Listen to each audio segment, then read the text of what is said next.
And we're live. Go for it, Jennifer.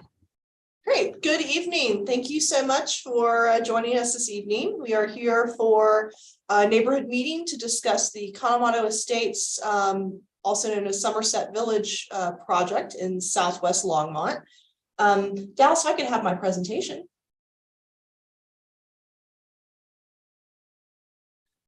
All right. So as I noted, this is a follow-up neighborhood meeting. The applicant has asked to hold this to really update the community on where this project is in the process, as well as to discuss adjustments to the development plan that have been made as the project evolves. Next slide. So in terms of introductions, I'm Jennifer Hewitt-Apperson, Senior Planner here in Development Services Department. With me this evening, we have Dallas Stiles, who is our live stream guru extraordinaire, who will be running everything on the tech end for us. We have Jack Bestall from Bestall Collaborative. He is the applicant on this project. And then we also have Kristen Cody, who is also with the Development Services Department, who is sitting in with us tonight. So in terms of what we're going over tonight, again, this is a virtual neighborhood meeting.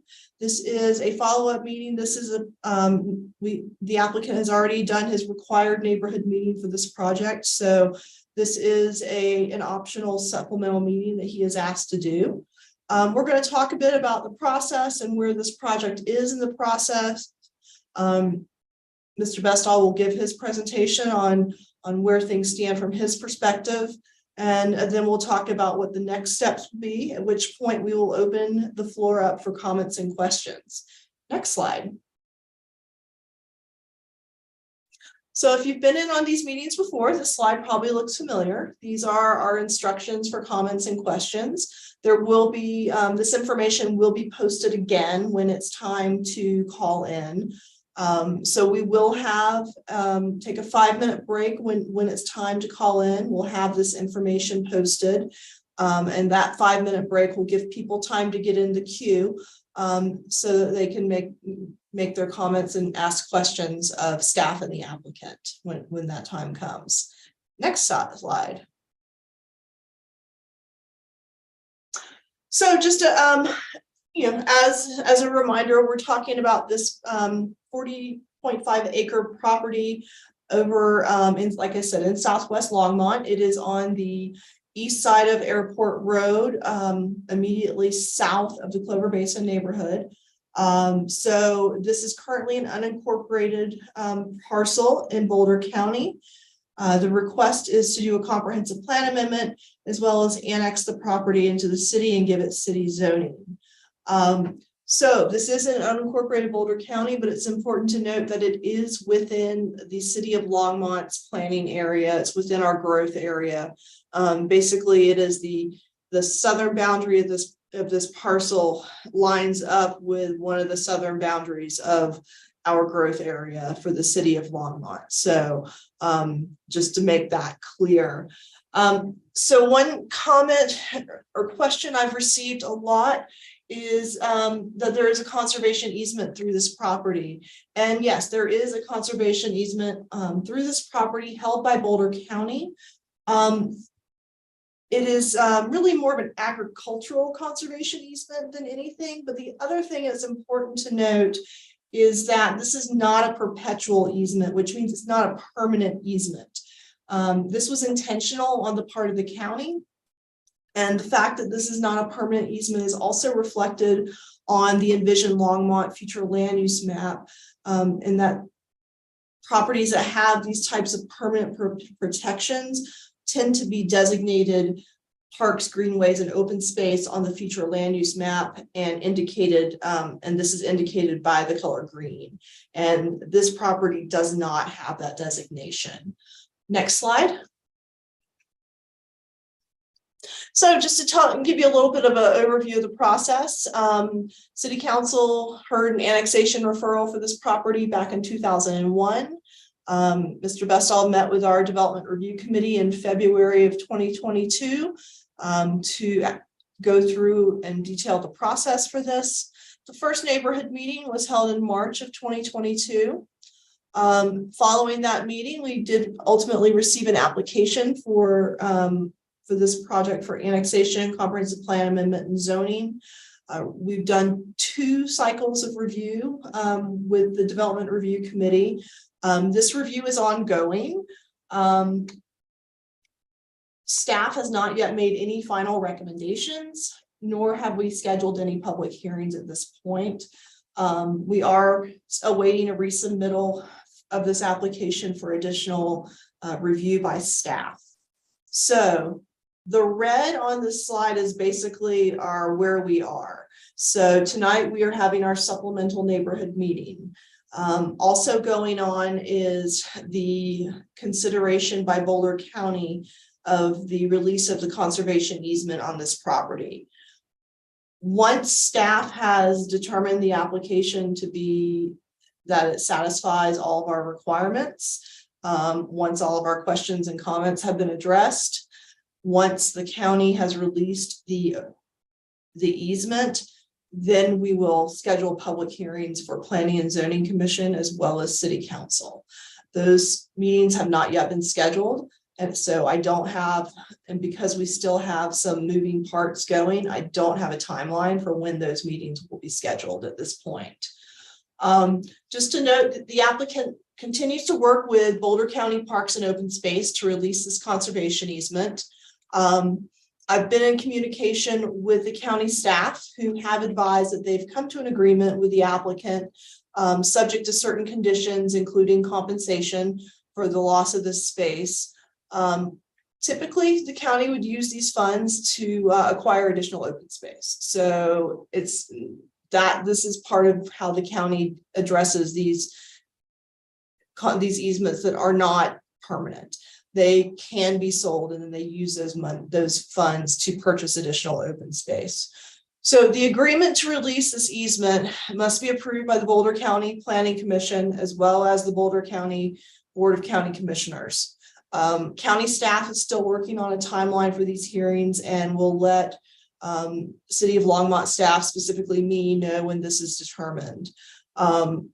I want to also note that the required hearings by Boulder County will be noticed in accordance with Boulder County rules. I don't have those in front of me at this time, and I wasn't able to confirm those before this meeting. Again, as I noted, the City of Longmont will not schedule this application for public hearing by the Planning and Zoning Commission or City Council until Boulder County's approvals have occurred. So next slide. And turn it over to Mr. Bestall to discuss the project in more detail. Thank you, Jennifer. Appreciate it. And I appreciate people coming to this meeting this evening. I'm going to walk through a few key items that we'd like to bring you up to speed with. These processes stretch out by the very nature of the detailed review and preparing plans and so forth. So this is where we like to really take this opportunity to keep everybody informed. Next, please. You're familiar, probably many of you, with this. This is the 38 acres in the yellow with the 2 homes of the Kanemoto family. I represent the new owners of the property, new meaning over the last 2 years, frankly. Airport Road is on the left, the west side, Clover Creek to the north, and AMD Digital to the right or to the east. Next, please. This update, we'd like to focus on 3 key items. 1, the goals for the plan. 2, a range of development that we've built into the plan between the original plan that we discussed with you and a revised plan, which really creates a little more diversity in the housing. And 3, specifically about the Clover Creek access, which I know was a concern at the last meeting. Please go ahead. The land use plan for Longmont indicates, of course, all the land uses in the city, but to the south, you can also see where it just drops off into a pastel green and white. Much of that is in agriculture, much of it is in conservation easements, and all of it's in Boulder County. The Kanemoto property, which we're proposing to annex, you can see it over just to the left of the diagonal highway, which is running southwest and northeast. It's just along the left side of that large gray area, which is zone major employment. That's where formerly Xilinx AMD is now. Next, please. So on the first item, plan measurement, what are the goals? Well, the key ingredients of this plan are sustainability. And those mean many things in terms of how we conform and comply with the Envision Longmont plan. So housing diversity is certainly a part of that. And both for attainable housing, affordable, and having enough for sale homes that people can build equity in their homes and live and work in Longmont. Energy conservation will have guidelines that really help this project contribute to Longmont achieving its goal of zero carbon footprint in 2035. Early childhood education, something near and dear to my heart, and I think to many people in the Longmont community, where there's several good early childhood education centers and childcare areas. We have a couple of people helping advise us on that. We'd love to have a really nice center on site for early childhood development. And then the economic base just can't be looked away from anymore. We know now from modeling different types of communities that it's really important with the new land, the little bit of land that Longmont has that can be developed, that it be compact, that it pay its way, and that it contribute to the overall economic base of the community. So that's another one of the important working goals. Next, please. The concept plan really hasn't changed except for in the middle neighborhood area, but the basic fabric of the plan is the same. So looking from the top down, from north to south, we've got single family detached, and some of those are paired homes adjacent Clover Creek to the north. We have a spine east to west, left to right, which are the community amenities. And those are both the open space and parks and the child center and general store on the left next to Airport Road. And the community center is also in that bubble. On the bottom, or the two lower bubbles, there's fourplexes adjacent Airport Road. And then we have what we call the middle neighborhood, which we'll talk about in more detail, which has multifamily. And this could be either cottages, townhomes, or flats, or a combination of those. And we'll discuss that. Next, please. Jack, real quick, it looks like your camera shut off. I don't know if that was intentional or not. Yeah, it was. Oh, there you go. Thanks. Yeah. As long as it's just my camera that shut off, we're okay. Yeah, you're good. So this shows the land use matrix, and it gives you a quick idea of what we're doing here. Along the left column, you can see the northwest neighborhoods that I've just shown graphically, where the single family units, the paired units, and the fourplex units are.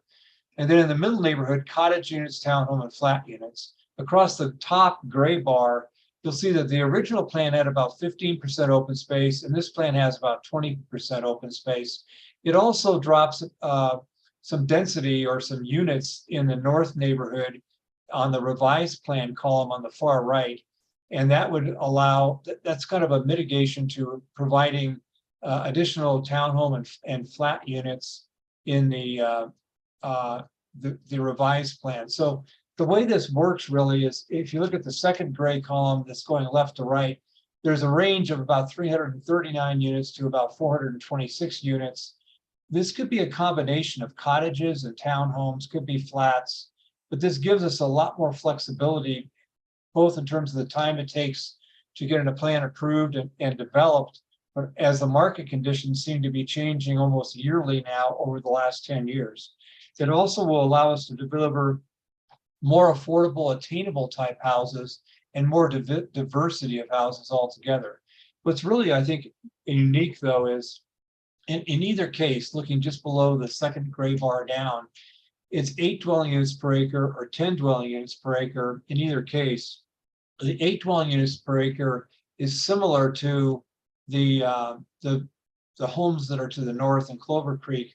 They're in that R residential single family. They're below 8, but that's the top of that range, which is 1 to 8 units per acre. And we went to 10 in order to get a little bit more diverse housing with townhomes and flats in the middle neighborhood. Next. This shows the land use that I was speaking to. You can see Somerset Village here, the top half being that really 7 to the acre type of single family detached, similar to the residential single family zoned and land use to the north.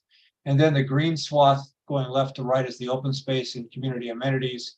And then you see where the fourplexes and cottages, townhomes and flats could be on the south part in that gold color. Next, please. It kind of fits into that overall fabric of the land use plan.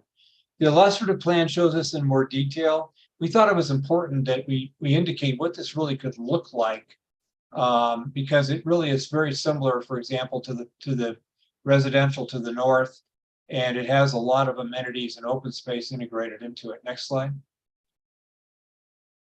Looking at the middle neighborhood, this is the parcel that's to the south of the project. This we show cottages, townhomes, and flats. Next, please. This is the middle neighborhood of cottages were in that area, and this is a walkable, small units, some duplexes, quite a bit of compact development really for single family detached, and we really like this plan. We think it has a lot of merit, and we also think though that without having more diversity over the total arc of development of this project, the feasibility of providing attainable housing becomes much more restricted. Next slide. This shows more of a townhome series of flats and buildings, more open space, a little more density, and this also would allow a height capability of up to 50 feet. And the reason, so the 35 feet is the restriction on most of the detached in the residential mixed neighborhood zone, but we've asked for residential mixed neighborhood. It allows additional 15 feet for flats or for stacked residential. And the reason we're interested in that in particular is it allows more compact development, more energy conservation, more open space. And the key though is how does this fit on this property? This part of the property is approximately 15 to 25 feet lower than the north part of the property. So we could add 15 feet to the buildings, 12 to 15, whatever it may be, when we get more detailed design. But it also is located in an area that's 15 to 25 feet lower. So restricting views and other impacts are not only mitigated, but they're going to be negligible with this kind of a residential diverse product in this location. Next slide, please. This shows a quick look at character with townhomes, some flats, and some single family detached cottages. That is the kind of the diverse housing we're looking for in the overall project, and in particular in the middle neighborhood. Next, please. The community amenities are that spine that moves from the left side to the east. Next. This shows the so-called commercial. This is the child center and the general store, just kind of a feel of scale and character there. Next. It would house the, rideshare would be there, the general store, child education. Next. We're really excited about the early child development side of this project, and this is something that we really want to be able to underwrite if possible with the overall development program. Next. This is the north existing home that in one of our concepts we repurposed into the community center, and this shows what it could look like after it was renovated. Next. A place for gathering, for recreation, meetings. Next. And also in that amenity spine, we have open space of all kinds. This shows more of an active commons area near the, in this case, the cottages are in the background there, and it's across from the community center. Next. In the north neighborhood, we have the single family detached. That's the fabric of the entire project in the north neighborhood. With parrot homes, perhaps on the east side here, we've shown those where we could have really an opportunity to have the same looking neighborhood, but to allow housing for a few more families. Next. The north neighborhood here, the rooftop view, and taking a look at the relationship it has with Clover Creek. On the north side, or where the houses are on the highest part of this plan, I wish I could point, but anyway, where the rooftops stop on our plan, and they go into a front yard, they go into a street then, and they go into a 20-foot landscape buffer. So there's approximately 60 feet from the fronts of those houses to the property line. Then there's the additional 80 feet, which is the Clover Creek HOA's open space. They own that, they control it. It serves as a drainage function for this area of the community, but it's their HOA. We fully recognize that. And this shows it shows that relationship though. So it's probably 150, 160 from structure to structure, which is quite a buffer and quite an interface between the same density type and the same detached housing type. Now let's focus though on the Fountain Court Road. You can see it coming up labeled in the Somerset Village project. Thank you, that's perfect. In the area of in the first neighborhood meeting, we had the roadway going through and extending north through Clover Creek. After that, what we submitted, our formal application, we revised the plan and we cut off that road, and we worked with Longmont Fire and Planning and Public Works. And everybody at this point has accepted a gated emergency vehicle access only. So there'll be a gate on both sides, on the north side with Clover Creek, and on the south side. You may recall there's an easement there for access and utilities, but it would not be used on a daily basis. It would only be used by an emergency vehicle in an emergency situation. And we are very comfortable with that approach. And we appreciate Public Works and Fire working with us on that. Next, please. This shows the single family detached and emphasis on porch. These are served by alleys, so there's a lot of living that will occur in the front yards as much as the rear yards. Next, please. This shows the streetscape, like it could be along Fountain Court, where the porches are, where the tree lawn is, the separated sidewalk, just to kind of give you a character feel for the north neighborhood. That's the end of my presentation, and I look forward to answering questions and hearing your comments. Thank you, Jack. If I could have my presentation back to Alice, that'd be great. All right, so next steps in this project, or for this project in our processes, will be resubmittal to the city for continued review by the Development Review Committee. Once, as I mentioned, once we have determined that our requirements are satisfied and our comments have been addressed, we would make a recommendation to the Planning and Zoning Commission and City Council. We would schedule public hearings. There will be notice to the public via posted signs, via mailed notices to all property owners within a 1,000-foot radius of the property line of this particular property.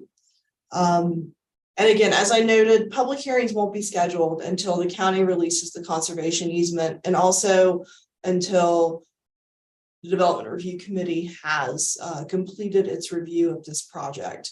And as I noted, I don't have timelines for that. But we will continue to keep the community notified through the both posted signs and mailed notices. So if the city council approves this project, it would then go through subsequent applications and review, which would be the preliminary plat, final plat, site plan, and public improvement plans. But at this point, we are strictly talking about the annexation, the comprehensive plan amendment, and the zoning of the property. So with that, next slide.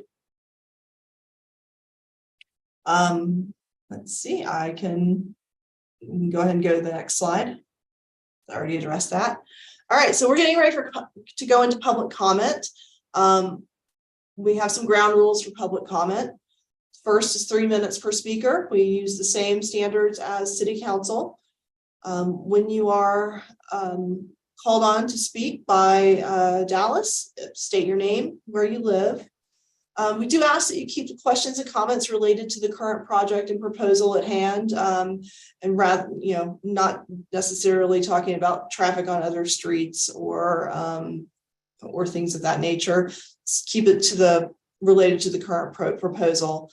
And also be additive. I know there are a lot of folks have very similar concerns and questions. So if we can, basically these ground rules are to make sure that we hear your concerns, but also so that we make the best use of everyone's time, including yours. So just generally be additive, not repetitive, and no personal attacks, which shouldn't need to be said, but I'd like to include that regardless. So with that, next slide.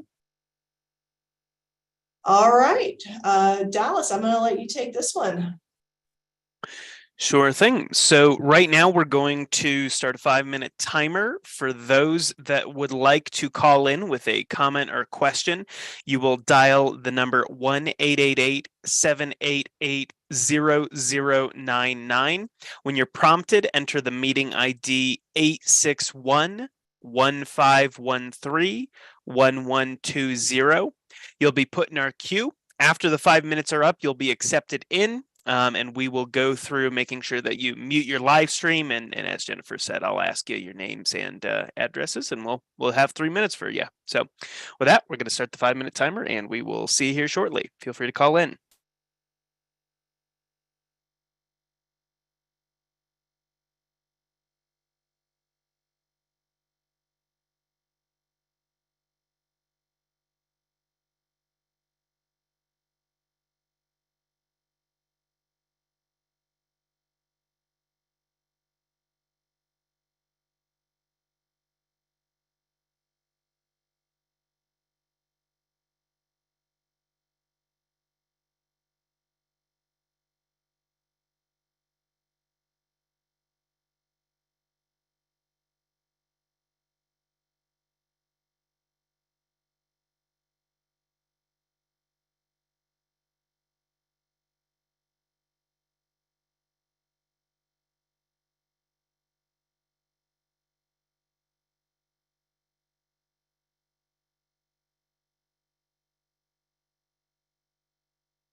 We are about 30 seconds out just for more callers calling in. Remember that number is 1-888-788-0099. The meeting ID is 861-1513-1120. We'll be beginning in about 30 seconds.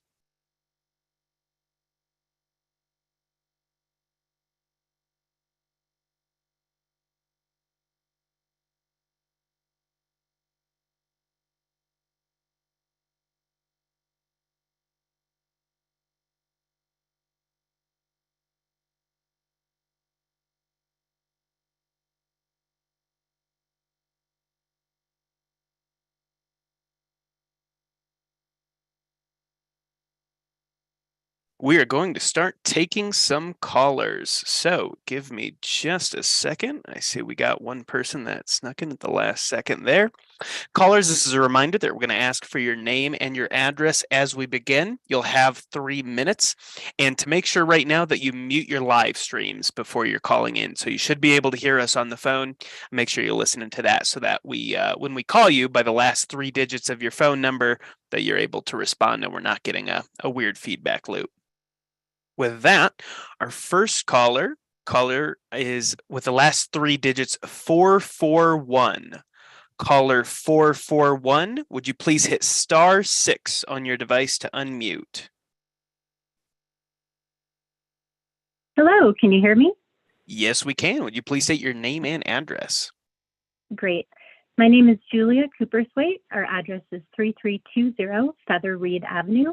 We're located in the southern neighborhood portion of Clover Creek. Our house is located right on the corner of Clover Creek Drive and Pike Road. So my main concerns, aside from the devastation of wildlife habitat and the very disruptive construction that will take years to build, Jack, you had mentioned that childcare is near and dear to your heart. Well, I have 2 young children. One has almost been struck at the intersection of Airport Road and Pike. My children's safety is near and dear to mine. We are a very bike-friendly and walking-friendly community in Clover Creek, and I'm looking at this plan of approximately 358 units. How will the traffic be addressed on Airport Road? There have been many, many accidents at the intersection of 119 and Airport Road, and people essentially use that road as a speedway going down the hill. So what are the steps that will be taken to ensure the safety of all of those cars going in and out of that development?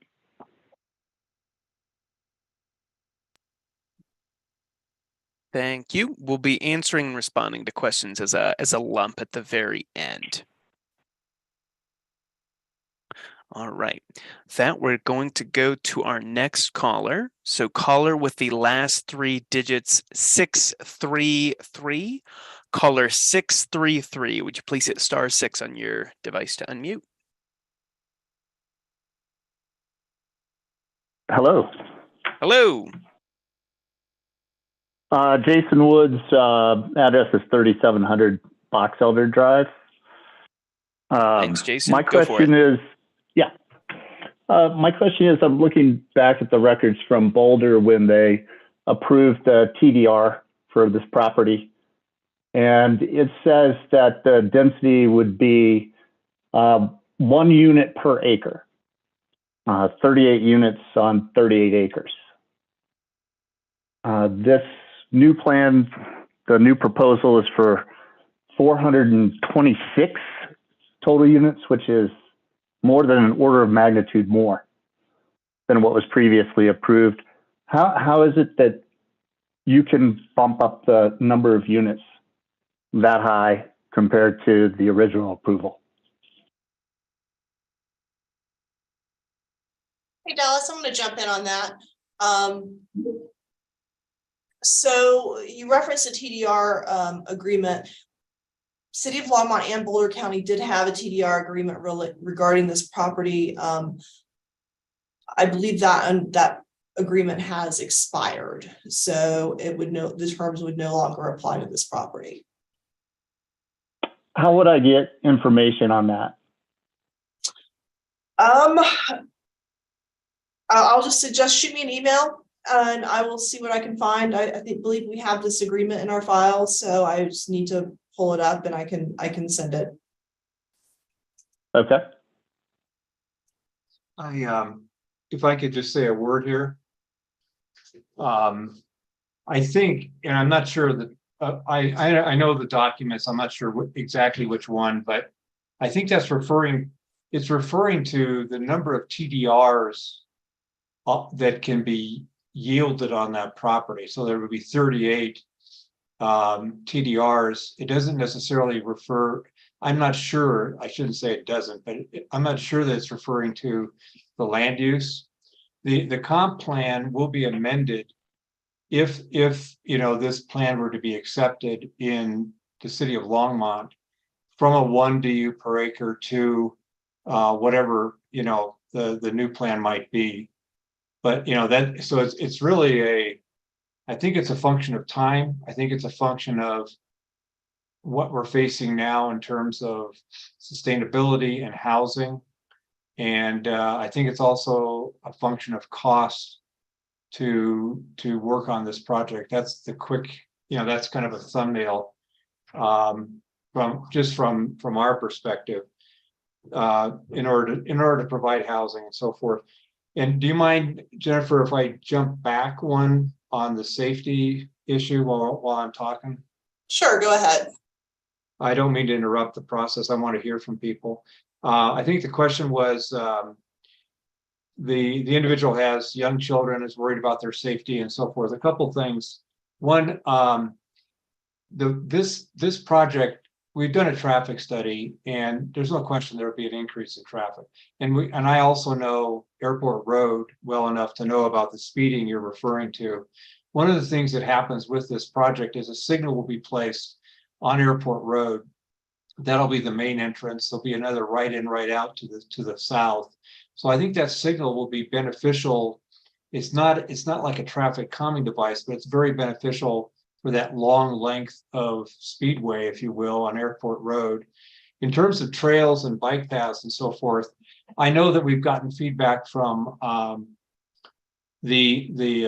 people, I believe, in Clover Creek neighborhood, that they don't want their trails to be used. They don't want us to use the open space, us being this plan, the people that might live at this plan. And I appreciate that. And I understand that from a private property HOA perspective. The other thing I would suggest is there's an opportunity here to put our trails together with the Clover Creek trails and with the AMD trails and have a very strong integrated bike path and walking system. And we're open to that. That's all I had. Thanks. Thank you, Jack. All right. And with that, we are going to go on to our next caller. This is caller with the last 3 digits 959. Caller 959. If you would hit *6 on your device to unmute.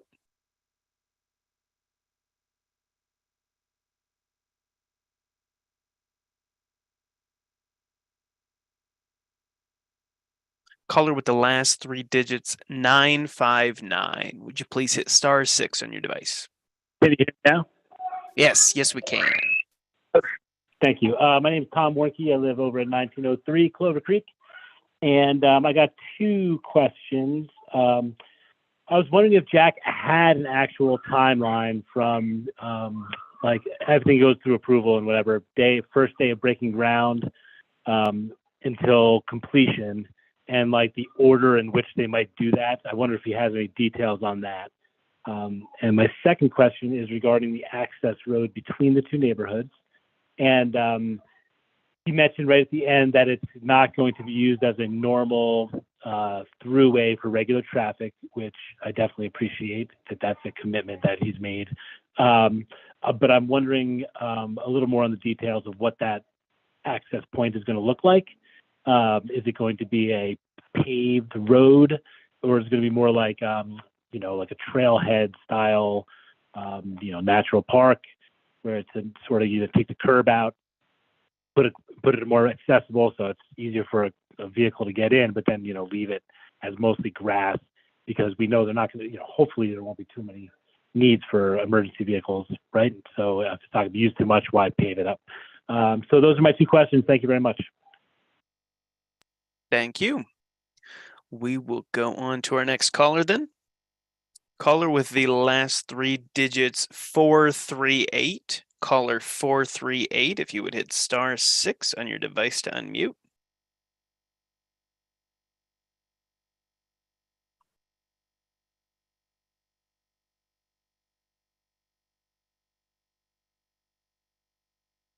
Caller with the last three digits 438, if you're there, please hit *6.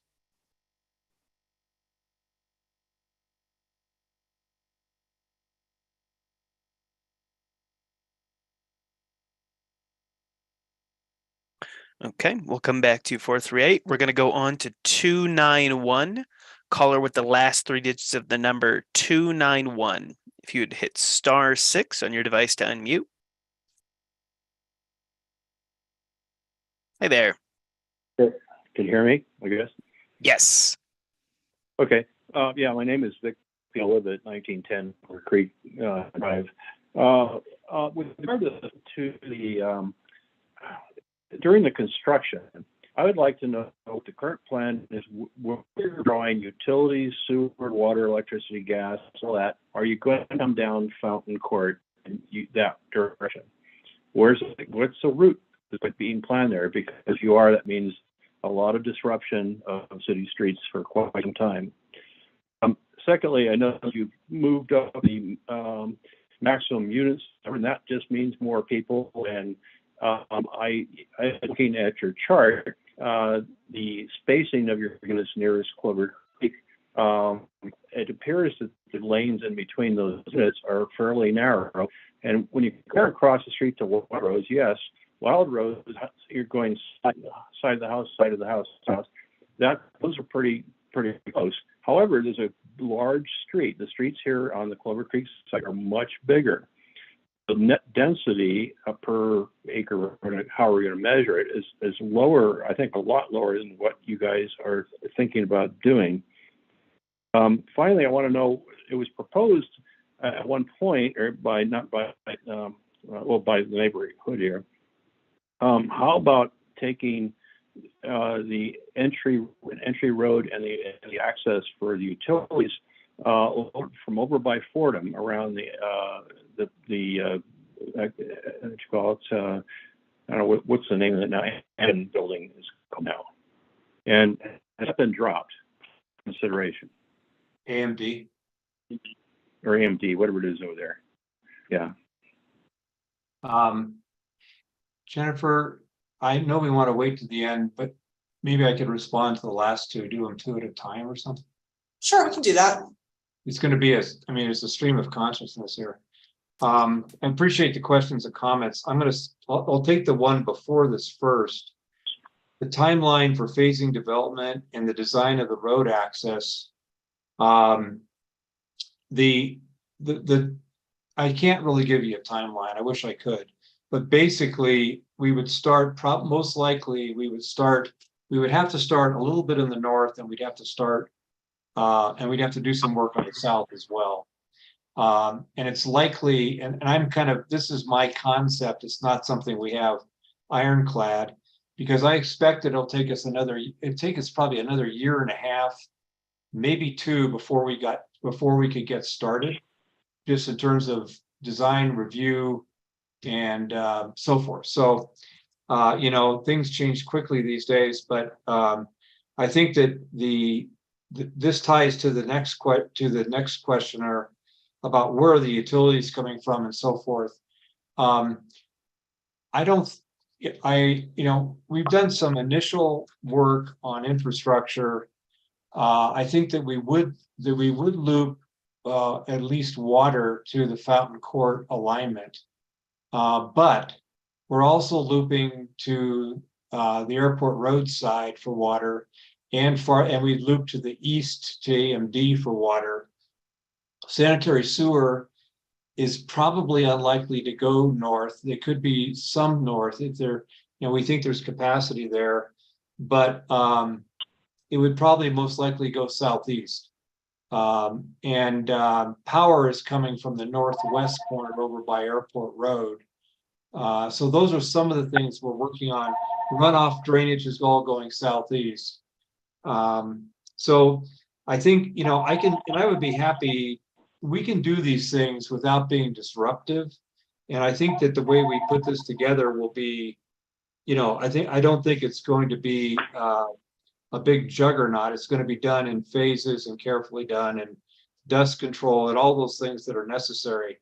In terms of the design of the access road, or the road between, it's not really a road, but it would be the emergency access between the two projects, between Clover Creek and then Somerset Village. I see it, I think the way you were describing it, I see it as a park lane, if you will. What it needs to do is be wide enough for emergency vehicles, which is typically a minimum of 18 feet. And it needs to be able to support, like a fire truck, for example, and that's usually 84,000 pounds. That doesn't necessarily mean that it has to be paved. It could be, you know, there's different ways of handling that, as long as it's an all-weather crossing. There would be a gate at each end, and typically the fire people like to have a Knox box, which is, you know, a box that secures the gate, so they're the only ones that know the combination. And so it's literally not used at all, like you're saying, 99.9% of the time, and we're hoping it never gets used. But that's what we're thinking. One more comment about the second caller. Most of the units are not to the north. Maybe 20% are to the north. And I'd say, you know, 80%, 75 to 80% are south of the green swath in this plan. They're well away. That places them over 700 feet to the south of Clover Creek. The other thing was mentioned was I guess that's it. I think that was, there might have been something else, but I think that's all. I just wanted to respond now because the list will be so long at the end. Thank you. Thanks, Jack. Let's move on. Sounds great. All right, we are going to go to our next caller. We're going to go to caller 514. Caller 514. Would you please hit *6 on your device to unmute? Can you hear me? Yes, we can. Okay, great. Yeah, I wanted to address the access road also. Do you mind that stating is your a- name and address for the record real quick? Oh, sure. My name is Mike T, and I live at 1911 Red Top Court. Thank you, Mike. Okay. Go for it. All right.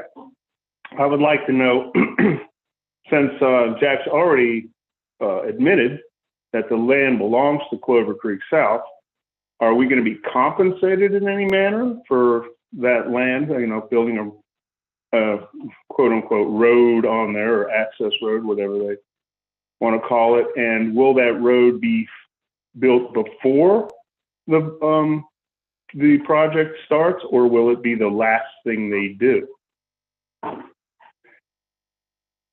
And was my question. I'm concerned about the road, because that's going to cause, if they're going to build it and they're going to drive dump trucks and concrete mixers and everything up and down through the neighborhood, it's going to be devastating. Was it, I'm sorry, was it Mike? Yes. Okay, thanks, Mike. Here I go again, Jennifer. I think this is good to be responsive, though. Number one, we're not going to use that as an entrance for construction, okay? I can just tell you that right now. Now, there may be some work to do, and the reason that there would be work to do is that as a part of the plat, and you're probably familiar with your plat at Clover Creek, there was an easement placed there it was required probably by the city. I haven't researched the history, but the easement was for access.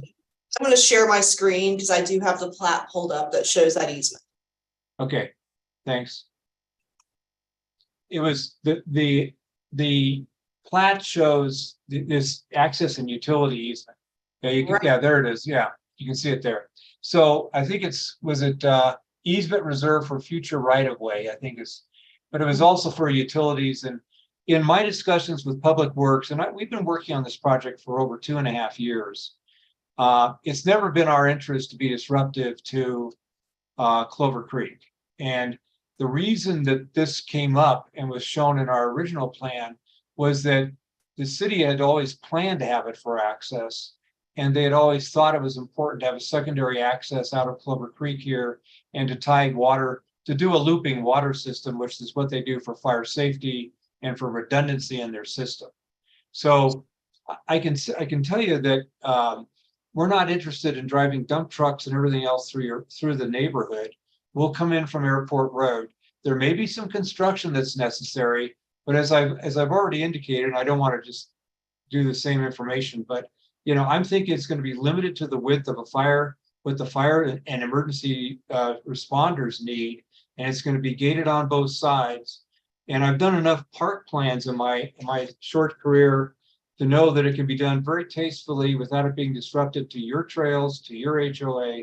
But that easement, we don't own the land, but that easement is there for public use. Thanks.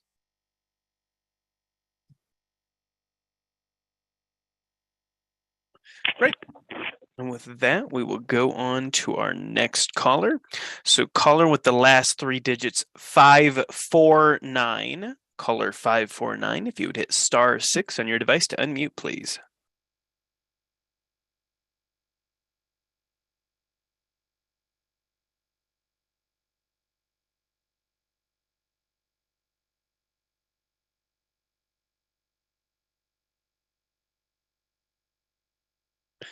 Caller with the last 3 digits, 549. Would you please hit *6?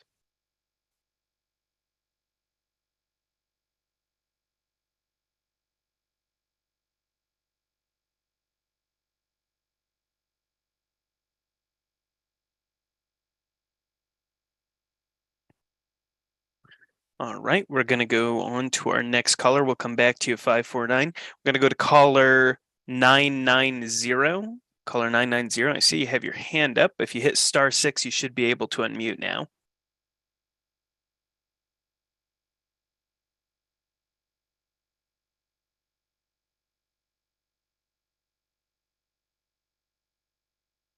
Hi there, can you hear us? Yes, I can.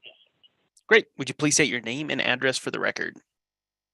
Joe Stasiak, 1911 Clover Creek Drive. Thank you, Joe. You have 3 minutes. Okay. I'll run through a couple of quick questions. So why was the Kanemoto conservation easement amended from the neighborhood meeting notice? Who generates the meeting notice? Who mails the neighborhood meeting notice? And who emails neighborhood meeting notice? And why was the link changed from the notice that we were sent from the city? There were quite a few people that wanted to be on this call that when they took the link that was sent onto the notice didn't work. The next thing is, it was mentioned about the traffic study. Does the traffic study include the CDOT traffic studies that we were privy to last year? That includes a significant increase of traffic coming from Longmont from the north and east, and especially going to Colorado 119, which has the highest number of vehicle crashes and fatalities in Boulder County. Let's see. Oh, also, I think Jennifer said that the TDR is expired, but talking with Boulder County Parks and Open Space last year, they didn't say it was expired. They said it was supposed to follow the TDR process. And originally that was, I think, 1 or 2 units per acre. And which Envision Plan revision are you using? Also, yes, it's interesting that the plan has increased to 426 homes. When our last neighborhood meeting, we had 358. And Jack, you had said, oh, no, that's not right. We reduced it down to 339, but now it's jumped up to 426. That's not very pleasing for us. And last comment, it's interesting how most of this is focusing on how great this new development is, but it's not really, considering how it's affecting people in all the surrounding neighborhoods. So that's it. Thank you, Joe. Dallas, I'm going to touch base on the notices. So the notices are generated by me and sent out by the applicant.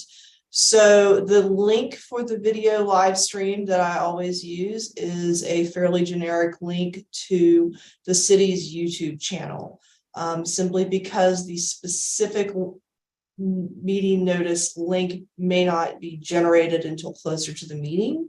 But if you use our city's YouTube channel, there will be an icon for the neighborhood meeting pretty much at the top of the page. So we use that more generic link just really out of simplicity, and also really to avoid as much confusion as possible. As far as the TDR agreement, it has lapsed. I don't have it in front of me. I'm going to pull it for folks and I will take a look at that in the future and tomorrow. But it has lapsed. So that's really all I can say about that. And as far as the version of Envision Longmont that I'm using the most up-to-date version that's posted on the city's webpage.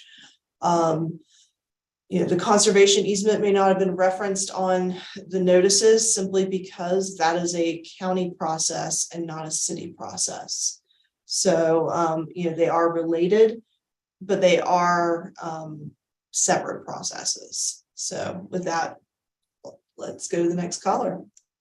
Sure thing. With that, we're going to go to caller with the last three digits, 334. Caller 334. If you're there, please hit *6 to unmute. Hello. Hello. Yeah, it's Jake Landis. I'm at 1818 Clover Creek Drive. Thanks, Jake. Kind of the first one here is more probably a comment and concern, and then I've got a question. But I think obviously a lot of us moved to this neighborhood thinking we were on the edge of town, knowing that obviously you could have building around it, and that now we're jumping the number of units.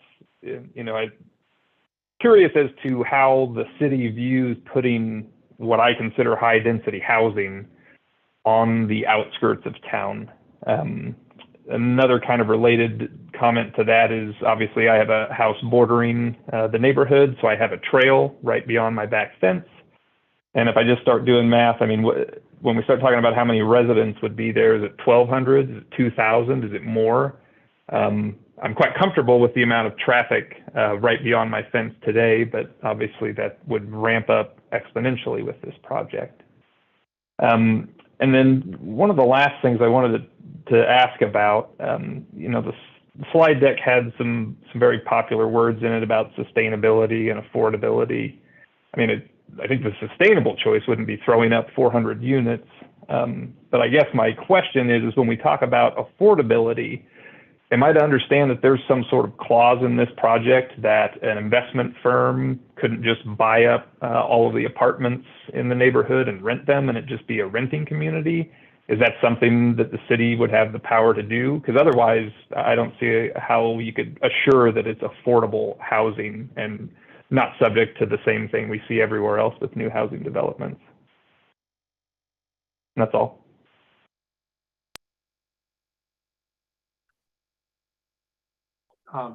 I have a couple of answers or responses. Jennifer, do you have any or? Yeah, I'll touch base on the comprehensive plan question as far as how does the city view putting high density neighborhoods on the edge of town. Technically, we would consider this a medium density neighborhood. I know it's higher density than what is currently in the Clover Creek neighborhood. The thinking on this has evolved both within the city and across the planning field. In the past, there was this notion that we really needed to feather out the density as you get to the edge of town. At this point, we have really limited space where we can develop, and we are, faced with very low vacancy rates for both rental and owner occupied housing. So this does go to the growth boundary. We aren't looking there's no proposal to jump to cross the growth boundary. So we're working within our growth boundary, in terms of, infill redevelopment, filling in, we don't have a lot of space within our growth boundary available for new development that would not be greenfield development. It's those types of spaces are becoming more and more scarce. So we really are looking inward. And that does mean that we are looking at possibly doing more dense development in places where you might not think we would do it, and maybe in the past it wouldn't be done. We do have a council that is that is a proponent of density. It is more efficient, really, from a utility standpoint, to have more dense development, because you can serve more within a shorter area. But ultimately, as we move forward through this process, we will be looking at compatibility with the adjacent communities, and how are we going to do buffering and mitigate certain impacts as well. So it's not really an easy answer, frankly. It's something that cities across the country are really faced with right now. And ultimately we are trying to balance a lot of different interests. Turn it over to you, Jack. Good questions. I appreciate them. I guess I take exception with we're jumping the density, but I get it. That's why we're meeting with you, and we asked to have this neighborhood meeting. We didn't want to just jump the density. What we wanted to do was to communicate what we see as an opportunity. And I think that the buffering that's going into this community is significant. I mentioned it was building to building. It was be over 150 feet, for example, between your house and the closest house that would be at Somerset. I think I also mentioned there'd be a 20-foot landscape strip, and there's a roadway, et cetera. Most of the northern neighborhood is very close. It's probably around 7 to the acre. I'm not sure exactly what Clover Creek is, probably 5.7, maybe 6 to the acre. But we can get all those numbers. But the bottom line is it's single family detached on small lots, not unlike what Clover Creek is.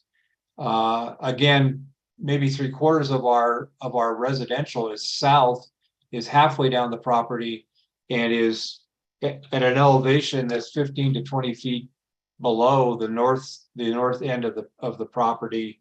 And I think that all of those things add up to good, which is about 700 feet, by the way, from Clover Creek. All those things add up to what I would suggest are good buffer and good planning techniques. And on the sustainability question, I agree with you. That word is thrown around an awful lot. We're talking about, in our case, what we outlined was energy conservation, economic revenue, affordable and attainable housing, and trying to reduce, really trying to get a holistic community that has as much walkability and so forth. All those things are utilized as a sustainable elements. In terms of affordable, it's not just bringing a corporation in to do a lot of rentals. And I've seen that happen, and it's not necessarily, it's one thing that can happen. But what we're looking at is, and you may have seen it in our files, we have Habitat for Humanity involved with this project. They're very interested in it, and they would be providing some of the single family residential for sale, and they probably would be on the detached, probably more detached, because that's what they like in their program. We also have apartment builders, because everybody can't own their own. That's part of our problem right now in our country. So we probably would have a mix of rental and for sale, and from single family detached to townhomes and flats. And that diversity allows us to create a more sustainable residential environment where it's not exclusive and it's inclusive to a larger group of citizens of Longmont. So that's just a little bit about what that's about, I think. Great. We will continue on with our list of callers. We're going to go to caller with the last three digits 489. Caller 489, if you would please hit *6 to unmute. Hello, Hello, please state your name and address for the record. my name is Ian Eddy, and I live at 1918 Clover Creek Drive. Thanks, Ian. Go for it. Okay. I have, I guess, a couple of questions. Number one, some terms have been bandied about, which I don't necessarily understand, but I guess if you've been in the development business for a long time, you probably do.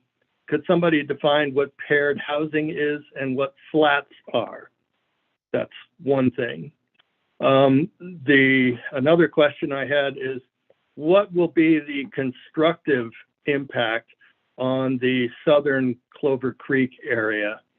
In other words, are streets going to be dug up for utilities and that sort of thing?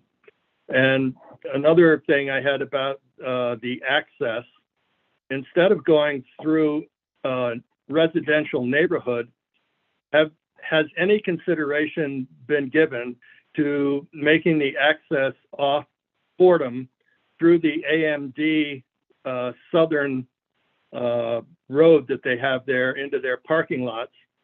Because that could enter the proposed development through the southeast part. And you could put your lockbox, knockbox, whatever it is there.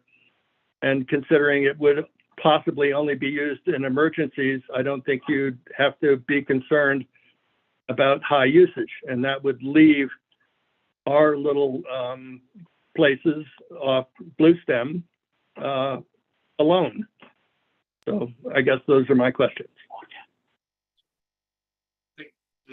Thanks for the questions.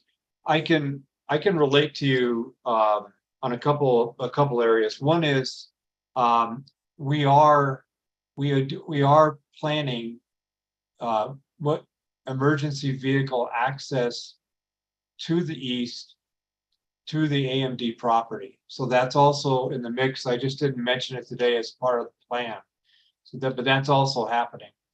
I believe that in terms of going north with that emergency access only, I believe that's going to be a requirement of the fire department and their emergency responders. And that's the comments we've received over the last 2 years that they need it for that. In terms of digging up streets, I don't know the full answer to that.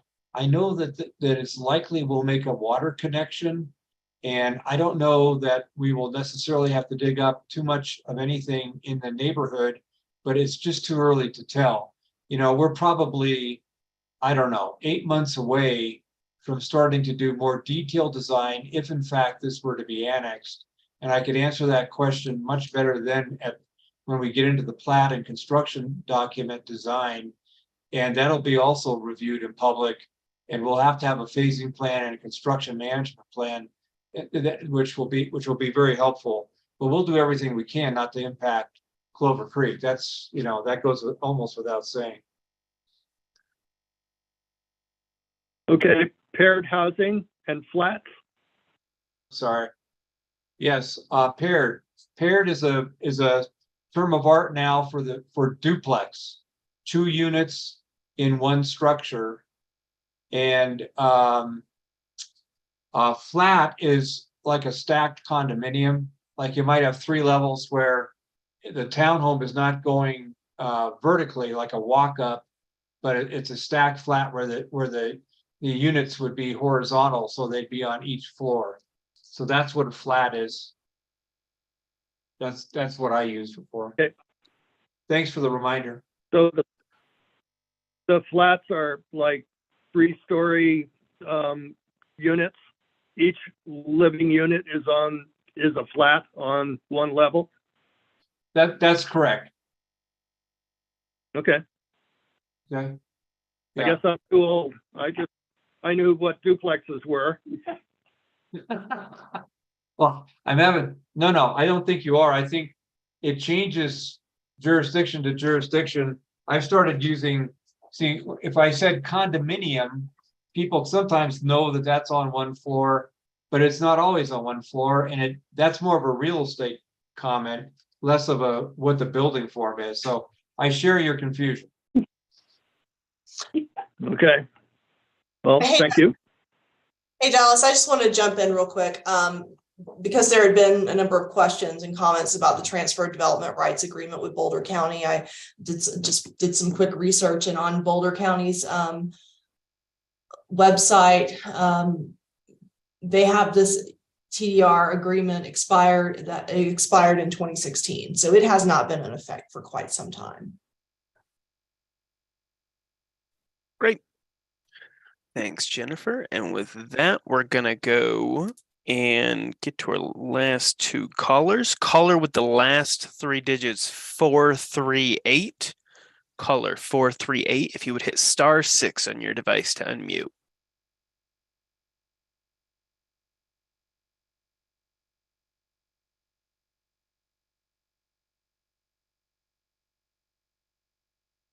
Caller with the last three digits, 438. Please hit *6 to unmute.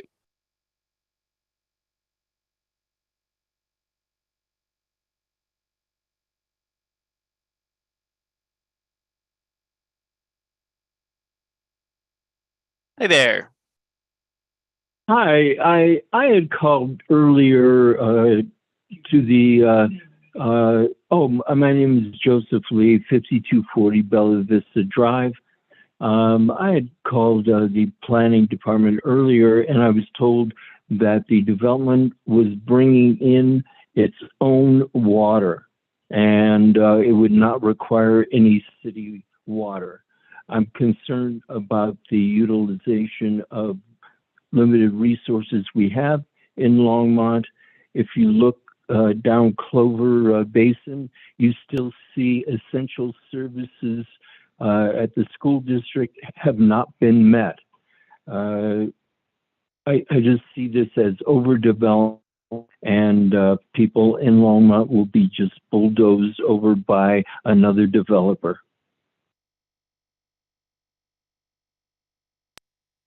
That's it. Thank you, Joseph. Quick comment about that. The water resources are very carefully monitored at Longmont, and we also pay an in lieu fee to help with those resources. I think it's $54,000 an acre at this point. We are bringing some water resources to the table with this project, but so there is a combination usually that happens with properties like this. So that was water. What was the other question? I thought maybe that was it. There was a question. I think he mentioned schools. So schools, yeah. Go ahead. I was just going to say that it's been heavily evaluated by the school district, and they have more than adequate capacity, I guess, is the other comment. Yeah, and the other thing is the school district is a referral agency. They do review projects such as this, and for residential projects, they typically have a cash in lieu type fee that gets paid to the school board for basically building capacity at schools and maintaining capacity. So the sign for essential services is not valid. It seems like they are needing instructors and aides, and they haven't found the necessary staff. So that is, I would have to defer to the school district on that. They have their own methods of doing their calculations, and typically it's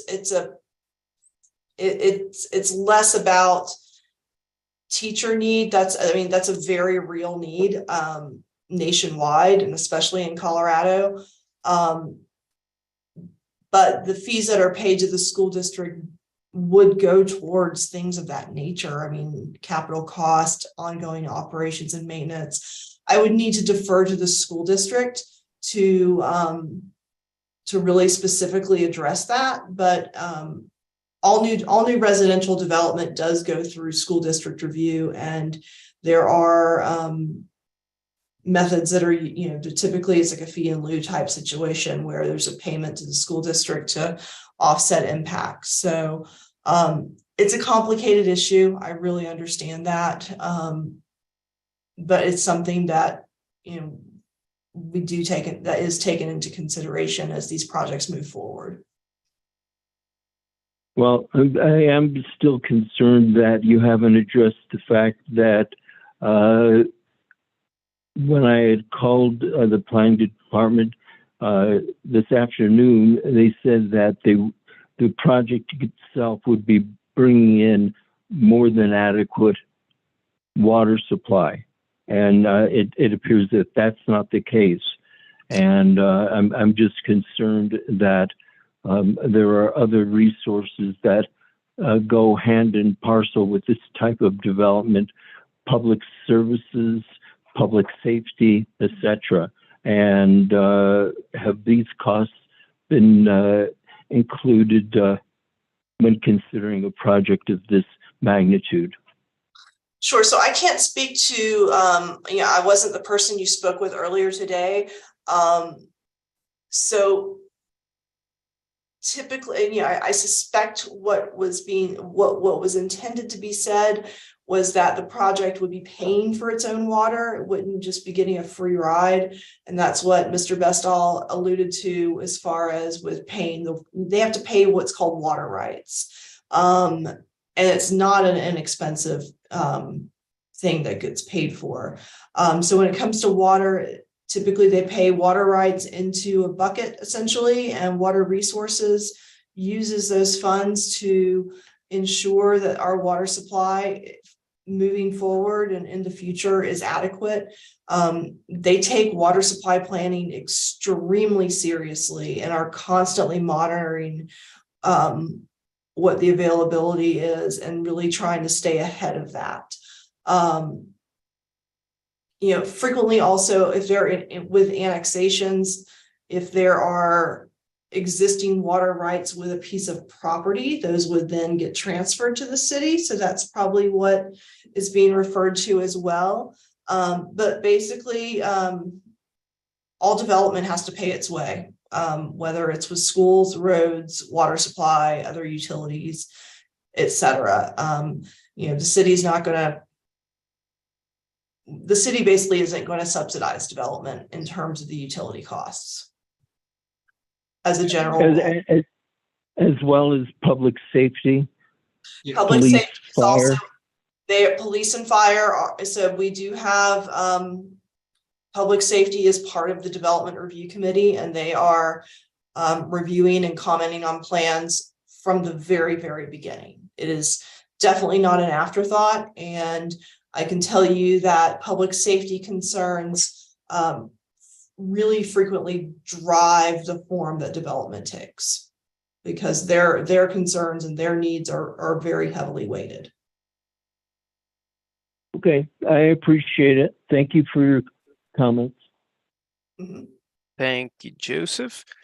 We are going to go to I believe it's our last caller.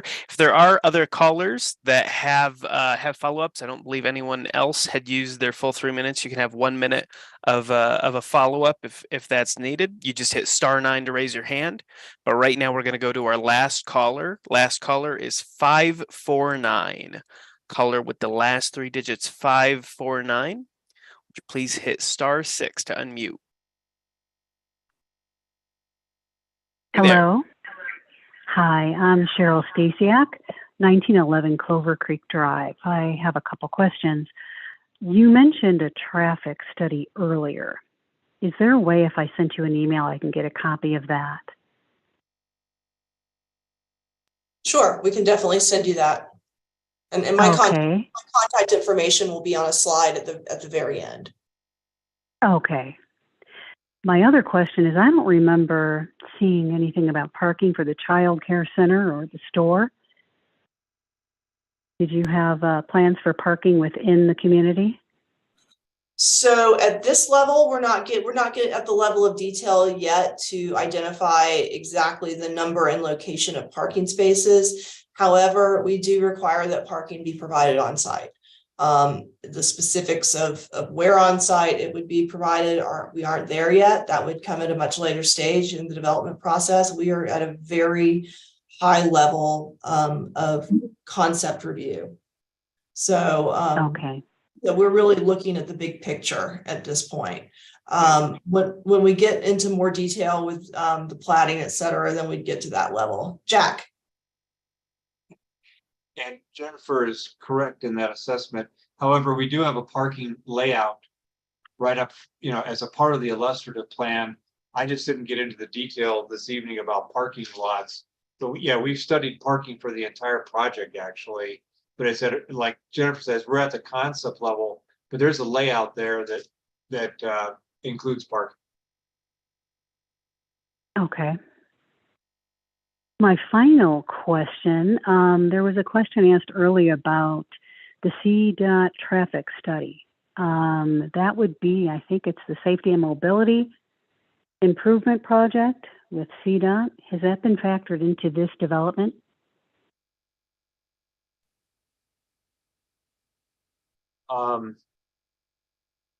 The traffic study takes into consideration background, meaning, like the intersection at Airport and Pike.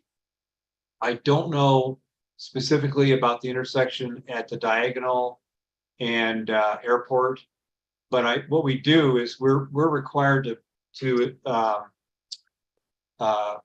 submit a scope of what the traffic study has to cover to the City Public Works traffic engineer.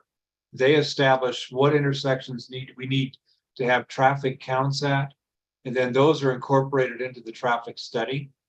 So, so the background, what we call background traffic that's running on streets all the time is factored into the new development traffic, and then the level of service at all the intersections is evaluated.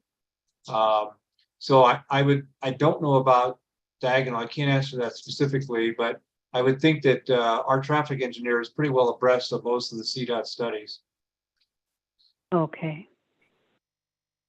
All right, thank you. Great. And Thank with you. with that, we have no more callers. So I'm gonna close public comment, and Jennifer, I'm gonna turn it back over to you. Great. If I could have my Someone did just raise their hand. Caller with the last three digits 291. Caller 291. Do you want to hit *6 to unmute?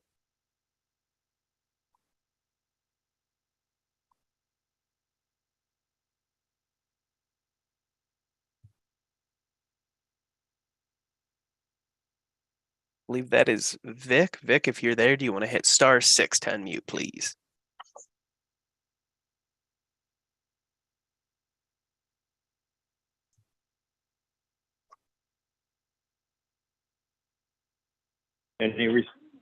Okay, everybody hear me now?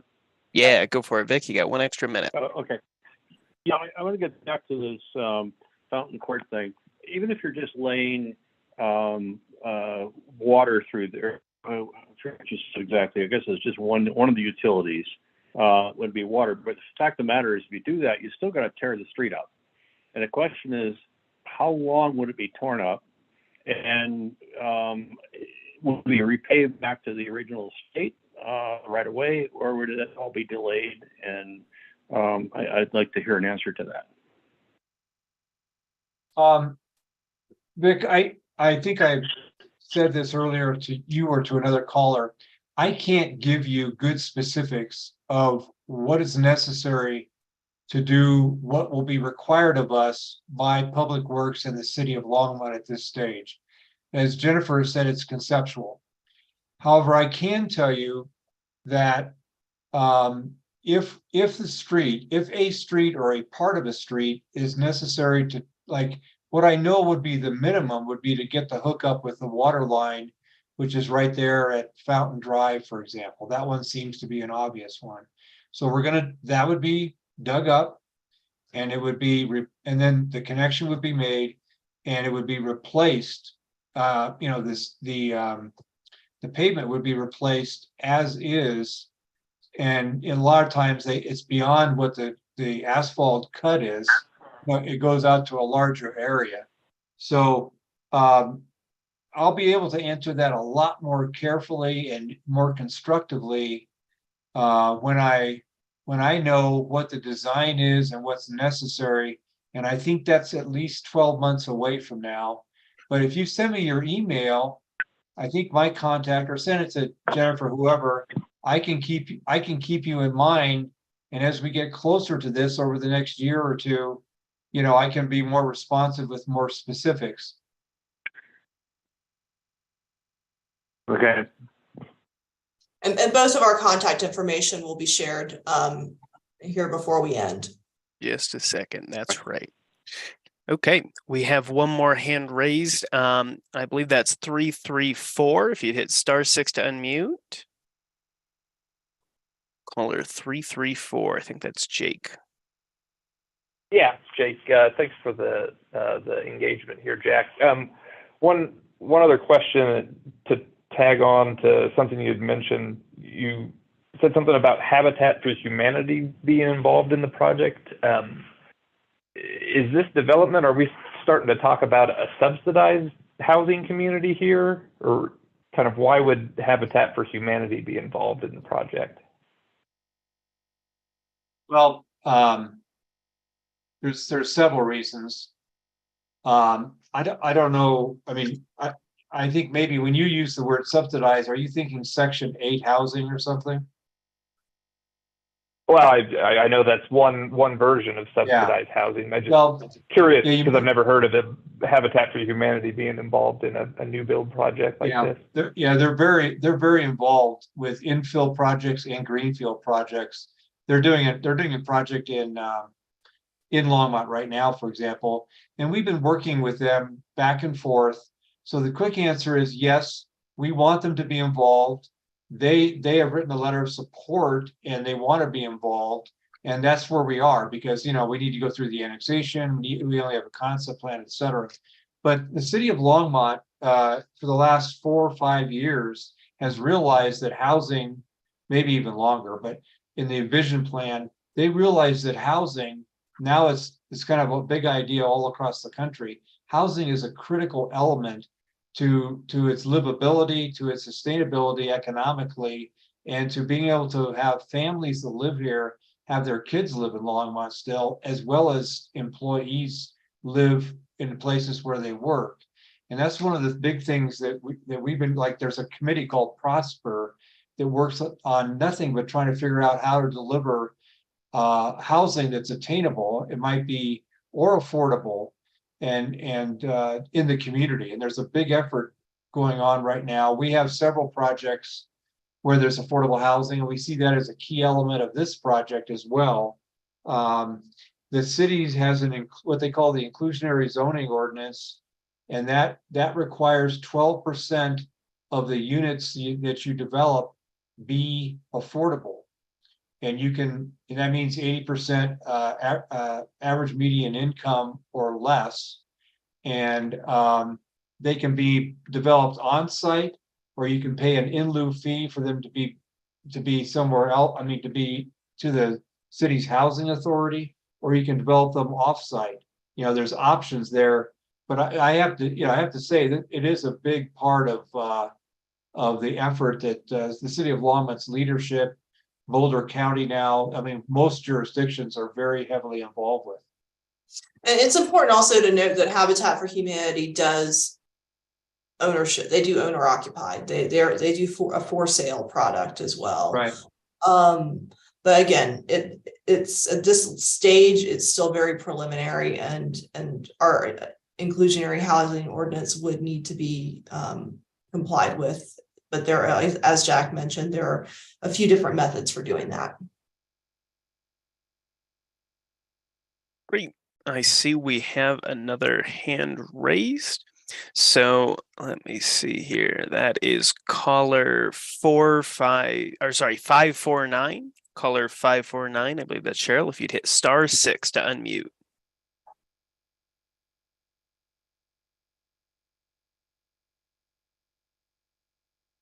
Hello?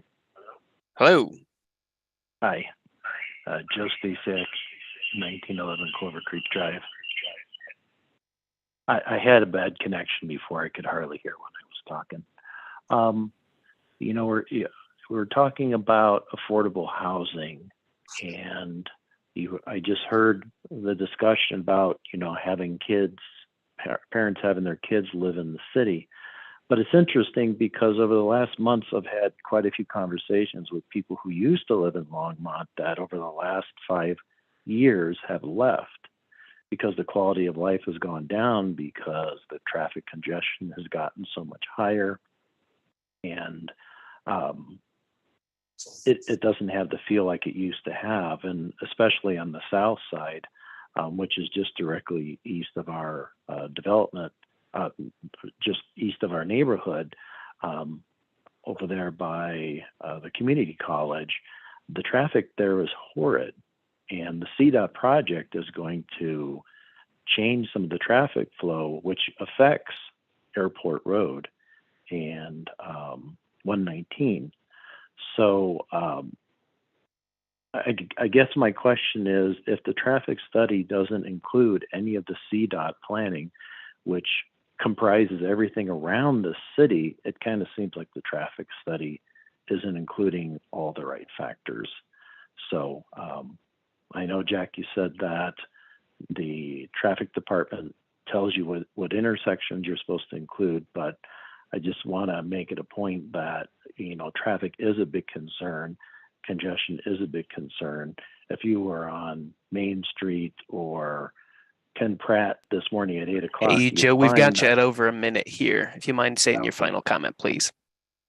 Well, my final comment is the traffic is definitely an issue, and it just doesn't seem like it's being considered as part of this development. I just want to be on record of saying that. Thank you much. Okay.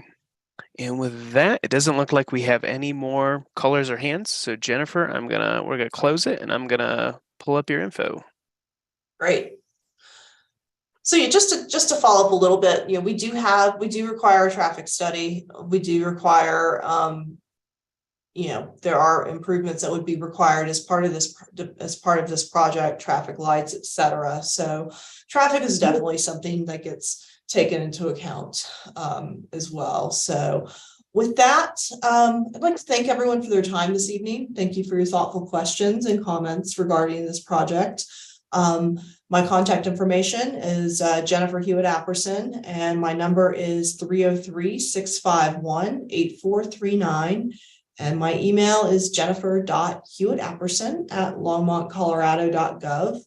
And then Mr. Bestall, Jack Bestall, is at 720-810-6480 or jack@bestallcollaborative.com. So if you have any questions that come up after the fact, feel free to give us either of us a call or an email. If there are any folks who weren't able to be here this evening, the live stream has been recorded. It will stay up on our city's YouTube channel. So folks who weren't able to participate this evening, or if you want to rewatch the meeting, it will be available on the city's YouTube channel. And it will stay up there for the foreseeable future. So that will be available.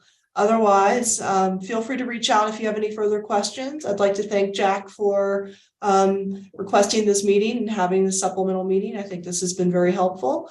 And thank everyone else for tuning in and asking questions. And thank you always to Dallas, who keeps everything running smoothly for us. And with that, good night. Have a